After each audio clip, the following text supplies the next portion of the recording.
Hello, everyone. This is another conversation with an exciting person by Calibe Thompson. She has visited us before, and she's done some more positive things, so we have to bring her back. As you know, Calibe Thompson is a Jamaican-American entrepreneur with titles including TV producer, director, host, author, columnist, publisher, and public speaker.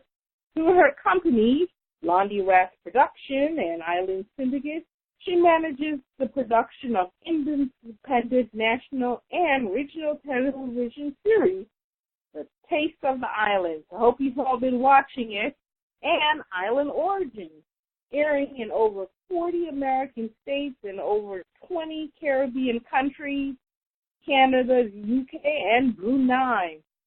As usual, my co-host, Chris Daly, will be doing the interview, so take it away, Chris. Thanks, Denise, and welcome, Calibe, to our conversation. Good to have you again. Thank you. Thank you for having me. Great. You know, since we have always had new people join the audience that listen to this podcast, we'd just like to give them a sense of your roots. So for the new members, if you can kind of give us a sense of your Jamaican roots. Well, I was born and raised in Jamaica. I lived there for 24 years before I moved to the U.S., early at the turn of the century. And I've had a colorful life. I lived a fairly privileged childhood. I went to a good school in Jamaica, I went to university for arts and architecture, toured in music for several years with Beanie Man, Kevin Little, Kimani Marley, grew up around Cy and Robbie, and then segued into TV and publishing and all this wonderful stuff in the arts that I currently do. And try to maintain a very strong connection with my Jamaican and Caribbean roots with everything that I do. That's, as you said, a very rich and colorful experience that you've had. Yes. And I know the last time we talked, you were pioneering a really great series for PBS. Give us, remind us about what that was about and tell us how that's been going for you. So Taste the Islands. The last time I spoke to you, I think we were releasing the first season of Taste the Islands. And at the time, it was the first and only Caribbean cooking series on national television throughout the U.S. It still is the only one. But we've now gone into the second season of that show. So it airs on PBS stations, but it's distributed through a company called American Public Television, which is the largest distributor to public television stations in the U.S. And as you mentioned at the beginning, or as Janice mentioned, we are airing, here in the U.S. in over 40 states. We air in a few Caribbean countries. We air in Canada, and season 1 was picked up in Brunei, which was very interesting for us. But since that time, of course, we have now kind of segued into other projects. So you spoke about Island Origins, which was a television concept that I had even before there was Taste the Islands.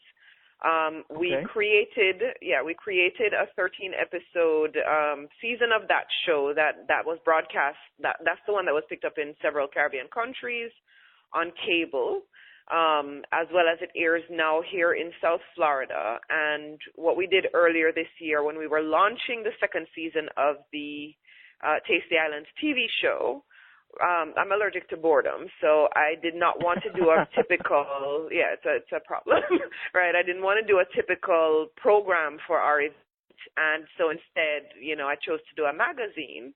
Someone from my team said, oh, you should make it a full-color glossy thing, and someone else said, oh, yeah, we should print 5,000 and give them out all over South Florida for Caribbean American Heritage Month.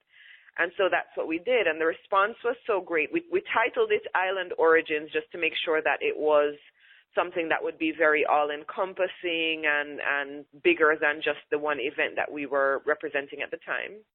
And so now we're on to our second issue of the magazine, heading into the third issue in February. It's doing very well. People are responding very well to it. That event that we did in June was well enough, the concept of it was well enough received that we've now done an additional one in Washington, D.C. at the Embassy of Haiti. And we partnered with the Haitian Embassy, the Jamaican Embassy, and the Barbadian Embassy. All the ambassadors came out. The Jamaican ambassador wasn't there, so her deputy represented, but, we had a great turnout. We've been just doing amazing things in, print, online, in broadcast, and in live events now, and I'm just very excited about where our entire company and our vision is going. Oh, so let me understand. This magazine is actually a multimedia magazine. It's not just a print journal? It's primarily print. We still have a small staff, so we're transferring the print version now to online, and we want to make sure that it's a website that you can visit weekly, and there's fresh material on there, and we're engaging the whole Caribbean American community. Because you've probably found this because you're in media as well. There's a lot of media and news that comes out of the Caribbean about the Caribbean, but there's not, and there's news from the Caribbean American community, but there's not a lot of lifestyle stuff about what we do and the color in our Caribbean American community. It's a lot of the Caribbean stuff, and it's a lot of politics and very heavy stuff here locally, and not a lot of the light things that make us just enjoy our community here where we are in the U.S. And that's what we're trying to put a spotlight on. All right. You're clearly a growing media phenom. And I think congratulations for all the great programming and ideas and, I said, innovation that you're bringing to it. Let's take the 30,000-foot view of this. Help folks to step back and understand the importance of media into shaping the perception of people think of your personal culture. And what's your personal goal in helping to develop that kind of perception in the not just internal audience, but to the wider audience? As members of the media, I think we have a responsibility because people are looking at us and formulating views and opinions and their own, ways of looking at the world based on the things that they hear from us, right, as members of the media, whether we're CNN or whether we're a podcast online. And so for me, as someone who has taken on the responsibility, nobody bequeathed it to me, nobody asked me to do this, but I have chosen as my kind of platform this idea of sharing the fabulousness of our Caribbean American culture. And the point of that is, we come to America from Jamaica or from Barbados or Haiti or, Cuba or wherever we're from in the Caribbean. We come to the U.S. and assimilate a lot of the time to the point where we almost lose some of our culture. I'm not one of those people who is very, very Jamaican. You're not going to find me, making dukuno and dancing in a quadrille or, anything like dressing up like Miss Lou or anything like that, right? But I do appreciate the history of where I'm coming from, and I appreciate the influence of my Jamaican heritage and background on both myself and my community, and even on America and the wider world. Like, you go to England, you talk to people from England right now, and a lot of them talk about big up and yeah, man, and it's assimilated into the British culture. There's a lot of stuff now. Americans talk about baby mama and big ups and all of these things, and it is part of the Jamaican culture that's assimilated in here. They all know what jerk chicken is and curry goat, and so the beauty of America is the diversity of culture. Contrary to what our current president talks about, diversity is a wonderful thing, right? It is how new ideas and new excitement and new color and new thought processes and all of that stuff is generated, because people have different perspectives and share all of those perspectives. And as a member of the media, for me, my job is to bring a little bit of that Caribbean color and perspective to people in this country and wherever else people are listening to and reading and watching us, and hoping that it will color their lives in a good way. All right, that's great. That's a great focus, mission statement that you have. I want to get a sense of, as you said, we're just a growing presence in the media. Can you give us a sense of the Jamaican and even the wider Caribbean media habits, and what kind of viewers or profile do we have in consuming our media? What typically happens, I know you said to be concise, and I'm going to. There's a thing that happened when we started working on the first television series. I would be trying to call up sponsors or underwriters for the show, people who I thought would support a program like ours because our missions were aligned, or our audiences were aligned. And a lot of people would say to me, "Oh, you're doing a Caribbean cooking show. Is this for Caribbean people to watch?" And I would say to them, "Why?" I would think you have to be very politically correct, but I would think, why would you ask me that? If I was calling you about an Italian cooking show or a Mexican cooking show or a Latin cooking show, you wouldn't ask me that, because it's white people. It's the mass market that watches these shows and are fascinated by other cultures. So, yes, Caribbean people are going to watch it because they'll see and hear themselves, but other people are going to watch it because of the quality of production we're going to do. What typically happens with a lot of Caribbean media is that we're making it for us. The same way with Jamaican music, you'll find, Jamaican people singing with their Jamaican accents and their Jamaican colloquial language and in a way that nobody can understand except us. A lot of the time we create media in a way that no one can understand or wants to pay attention to except us. And I think that's I don't want to say it's a mistake, because you do have to, somebody has to cater to the grassroots and stay within the grassroots and nurture the people who are still reminiscing for home and wanting to clutch on to their culture and what have you. But some of us also have to take what our culture is and share it with other people. And so I think that's where the typical Caribbean, media content stays within the Caribbean community. The Haitians cater to Haitians, Jamaicans cater to Jamaicans, the Latin community caters to itself, and we all become these insular little Haitis and little Jamaicas and little Havanas. And I think there's a space for, someone like myself or a company like mine to bring all of that and share it with the general mass market. Yeah. So you said instead of just looking inwards, you need to look outwards. Any insight you have, and how do you even grow? It seems like the language and the way you present it does matter to grow the demographics that would actually consume that type of media. There's some special initiatives you're taking to make sure that takes place. I think we trod on, and you grow your network, right? In the digital world, it's done via social media. So you put something up online, and you encourage friends and family to share it, and you put a little money behind things that you think will reach a broader audience. I mean, in running a business, you spend a little money to do some advertising, and you reach out that way.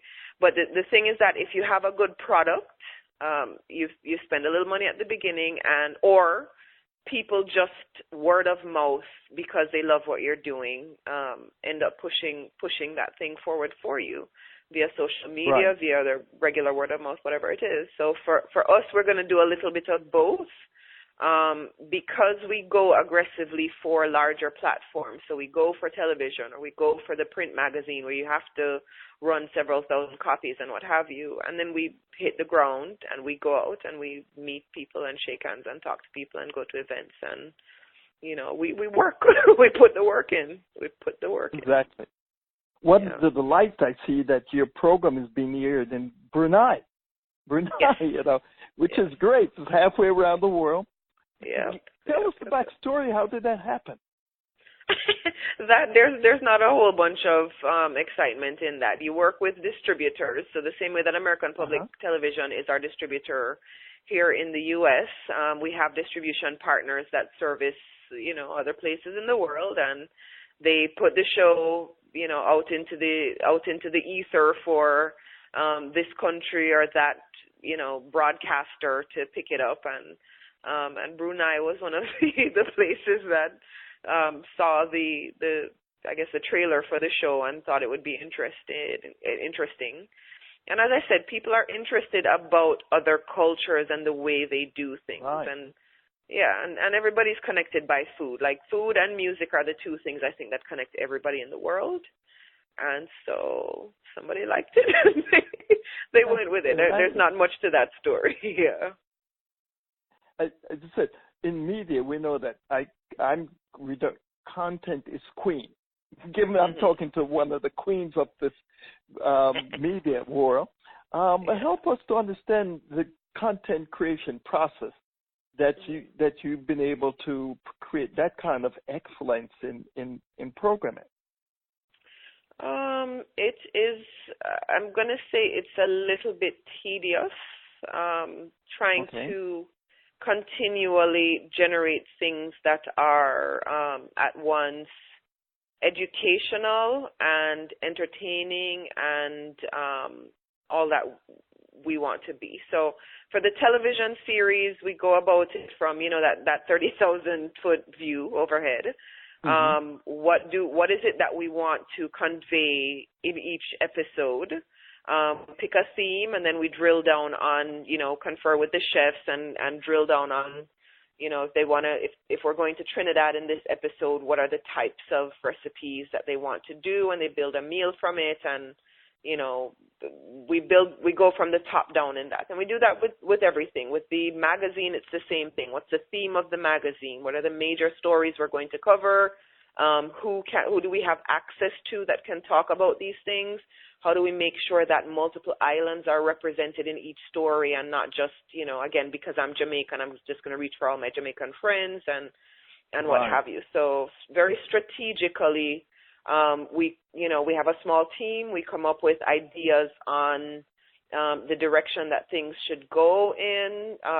We talk to everybody on the team and make sure everybody's voice is represented. And we go from the high level and drill it down to the story, the angles, all of that. Yeah. This is great. I'm pretty sure some young person may be listening to this and say, boy, that sounds so marvelous. I'd like to break into this type of industry. What advice would you have for them? I am going to suggest that they go to the corporate world somewhere first. Like spend some time at a small company like mine where you really have to be scrappy and innovative and figure out how to do things with very little resources. When you hear, not necessarily, Shonda Rhimes started off very high up the food chain, right? But you hear Ava DuVernay, which is one of the very fast-moving young producer directors now. What's the name of the other? Issa Rae, right? Issa or Issa Rae, who started off, writing things and making productions with her cell phone, and they took off because of the strength of the content. Find some people like that who are doing things that are small and scrappy and gaining traction with the little resources that they have. Spend some time working with them, but also spend some time working with, larger corporations or bigger media companies. I'll tell you that was a downfall of mine, I think. I've never, believe it or not, worked at a real newspaper, a real magazine, a real production company. I'm self-taught with all of this stuff.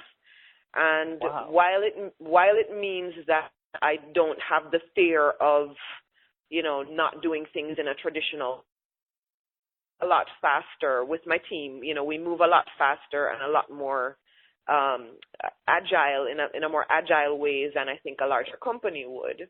But at the same time, the contacts, the resources, the facilities, the financing, all of those contacts and that type of knowledge that you'd get from a corporate situation or a bigger company, I lost out on having those things, and I think it would have made a difference, perhaps in the speed and agility with which we could have done certain things. You know, there's pros and cons to both sides of it. So my advice would be to just take a peek at each side. You know, when you do your intern and do some internships, not just for college credits, but because you actually want to learn something and you want to jump in with both feet. Right. But do some of that on both sides, the corporate side and the small and scrappy side, and I think you'll learn a lot more. And do it as if it's your full-time job, regardless of whether you're getting paid or not. Okay. Do it as if you really want to learn something from it. Pour your passion into it. So you form this team, right? To form a team, especially of creative type, sometimes like herding cats.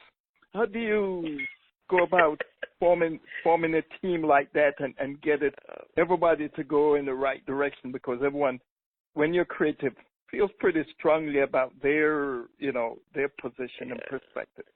Yeah, it ain't happening. You're quite right. It is exactly herding cats. You know what? You have to find people who you and them have a good energy together. Okay. For me, because many of these are my brain children, the children of my brain and my babies and what have you, the team that I have supports me with what I'm doing. I support them with what they're doing. We come together if everybody likes the concept and we work on that concept. I have gotten past the point where I think anybody's going to do as much as I'm going to do for my company. I literally lean on people for their strengths. So I have one partner who has a broadcast platform. He has a ticketing solution. He has some knowledge in online and has good relationships with certain people, and I lean on him for those things. I have another partner who is very good at producing events. I have another partner who is very good at, producing television content. Lukey Chong, he used to do Island Stylie for Air Jamaica and, Oliver at Large. He was one of the producers on those kind of shows, and Lime Tree Lane and Royal Palm Estate and all these shows that we know from Jamaica. My TV production partner, Lukey Chong, was foundation to all of those things. So I lean on him for the TV stuff. My business partner, who he and I are kind of like equals in terms of building a structured business, is David Muir. He and I are working together because he's about building a business rather than focusing on one section or the other section. So you kind of just have to figure out the puzzle pieces and pull the puzzle together the best way that it's going to work for everybody. That's great. Yeah. As you said, media is growing, and online as we go digital, it's growing, and it's like a hockey stick of sorts with new technology platforms that are coming about. Before long, we'll have virtual reality that's going to be a consuming platform. Look out 5 years. Give us your perspective where you see Caribbean media development taking us. I'm going to pass on that. Okay. No, I don't want to pass because it's something that all of us have to deal with. People do podcasts. I'm an NPR listener. When I'm in my car, I listen to NPR. I don't have satellite radio. I know there's a lot of people that do. I don't have the VR goggles, and there are still people who listen to cassette tapes and CDs. And so, the second and third generation, the younger people, they're into all this tech stuff and the apps and the Snapchats and the stuff I'm about to be 40 this month, and so I don't know if I'm an old person. Yeah, if I'm qualified. Yeah, I'm old, but I'm over the hill officially. You're not. Yeah, I'm getting there. But yeah, there's a whole bunch of stuff that the next generation is tapping into. When you ask teenagers and college age kids now, I don't even know that they're reading. They see the slideshows on, whichever platforms. They're not even on Facebook anymore. So I don't know. I don't know. That's a little scary to not know. But I think there's enough of us who are, first and second generation who are, mature enough that I'd rather actually deal with a mature audience than try and jump on the millennial bandwagon. Exactly. So, Yeah, so I'm not quite sure how to answer that question in all honesty, but it is something that we all have to pay attention to, and if you figure it out, let me know. Well, as the content will continue to be queen. Platforms may change, and so you have to be able to adapt to new platforms and audiences. Exactly. Different way that people talk nowadays. You know, they talk about this thing is giving me the feels, and just the way that they express things in mainstream media. I think we're getting left behind a lot because of just not being engaging. We talk about the persons that do this, and we spell things in the British way, and it just becomes very old and stuffy. And right. We're reaching a small segment, but we're not reaching that big, broad market. And again, that's where we'd like to be. So it is something that my company especially is going to have to pay attention to. Exactly. One of the things why we want to talk to you is because we want to promote our products and let people know it's out there if they're not looking online. So give us a sense of how people can have access to the products you have and the like. Thank you. What are the platforms that? Yeah.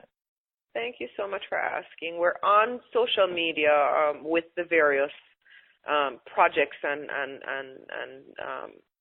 things that we're working on. So we have Island Origins Magazine. You can go to islandoriginsmag.com. And you can see the print version of the magazine on a platform called Issue. If you go to the website, it'll take you directly there. We're also uploading the articles to the website so you can read them, as regular website postings or blog posts so it's Island Origins Mag, and if you're looking for us on social media, all our handles are @Island Origins. For Taste the Islands, which is the television series, you can go to tastetheislandstv.com. There's lots of stuff there, lots of recipes, a few travel articles, some of the clips from the shows. The cookbooks are on there. And then the social media handles for that are either Taste the Islands or Taste the Islands with a Z at the end instead of an S. And those are on Instagram, Facebook, everywhere. And then the events that we do, the Taste the Islands experience, those are kind of the pictures and the video and whatever are kind of mixed up between the Island Origins and Taste the Islands. But if you're on either of those platforms, you'll see kind of things cross promoted and so forth. And I really invite your listeners to tap into what it is that we're doing.